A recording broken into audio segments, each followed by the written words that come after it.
Hi friends, బాగున్నారా? ఏం చేస్తున్నారు? నేను మద్దూరులో టెంకాయలు లోడింగ్ చేపిస్తున్నాను. ఈరోజు వచ్చేసి మా బండి లోడింగ్ అవుతుంది. ఇదిగో ఫ్రెండ్స్ చూడండి, చూపిస్తాను, కొద్దిగా ఆగండి ఫ్రెండ్స్. చూడండి ఫ్రెండ్స్, మా బండి అయితే ఈరోజు లోడింగ్ అయితే అవుతుంది. టెంకాయలు వచ్చేసి లోడింగ్ ఈరోజు మంచి ఓనర్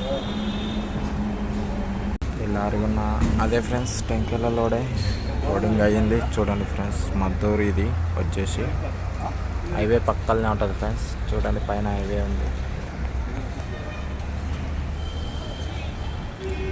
సబ్స్క్రైబ్ చేసి లైక్ చేసి ఫాలో చేయండి ఫ్రెండ్స్. చూడండి ఫ్రెండ్స్, ఇట్లాంటి వీడియోస్ మరీ వస్తున్నాయి. చూడండి, మొత్తం అవి టెంకాయల ఫ్రెండ్స్. చూడండి.